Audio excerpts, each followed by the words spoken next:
எமது தமிழ் மக்களை பொறுத்தமட்டிலே, தமிழ் தேசத்தை பொறுத்தமட்டிலே இப்பொழுது ஒரே ஒரு கேள்விதான் இருக்கிறது. சுதந்திரமா அடிமைத்தனம்?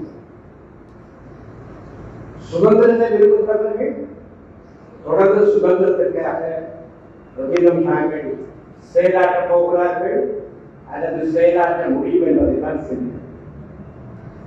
அடிமைத்தனத்துக்கு தயாராக இருக்கிறவர்கள் அங்கே போகட்டும். இந்த நாட்டை ஆண்டு கொண்டிருக்கிற பௌத்த சிங்கள இனவாதத்தின் அடிவருடிகளாக மாறி எந்த பிரச்சனையும் கிடையாது. கோபுக்கிறப்பட்டு கொண்டிருக்கிறது.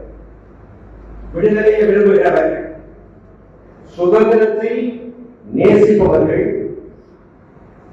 நமது இனத்தை பொறுத்தமட்டிலே மிக தீர்க்கமாக சிந்தித்து தீவிரமாக செயல்பட வேண்டிய காலகட்டம் இது. ஒரு காலத்தில் நாங்கள் இந்த நாட்டினுடைய செயற்கையான அரசியல் நிர்வாக ஒற்றுமையை உடைத்து தமிழர் தேசத்தை, தமிழ் மண்ணை தனிநாடாக கொண்டு வர முடியும் என்று கனவு.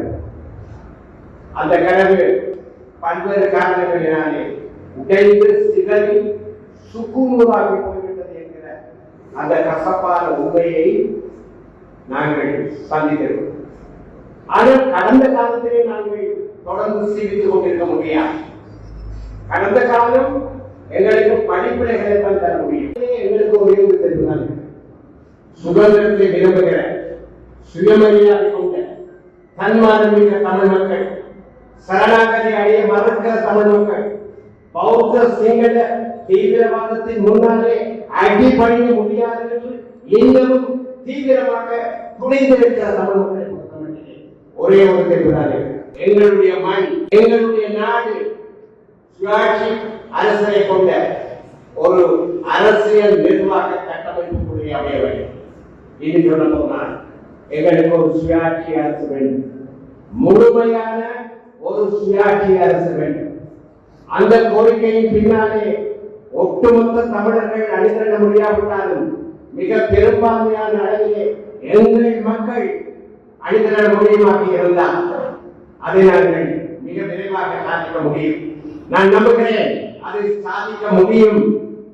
அந்த நம்பிக்கை எங்களுக்கு வேண்டும். ஒருவேளை அதை சொல்லத்தார்கள் ஒன்றுபட்டு ஒரே குரலிலே சுயாட்சி கோரிக்கையை, சுயாட்சி அரசு என்ற கோரிக்கையை நாங்கள் எழுப்பியும் சிங்கள பௌத்த பேரினவாதம் என்று எதை செய்து கொண்டிருக்கிறதோ அதைத்தான் தொடர்ந்து செய்ய போகிறது. அடுத்த தெரிவு, நாங்கள் தனிநாட்டை பற்றி சர்வதேச சட்டத்திற்கு எங்களுக்குள்ள சுய நிர்ணய உரிமையின் அடிப்படையில் சுயாட்சி அரசை கோரியிருக்கிற நாட்டில் அடுத்து சுதந்திர அரசை கோர வேண்டிய ஆகவே தெரிவு அவர்களை பொறுத்தது.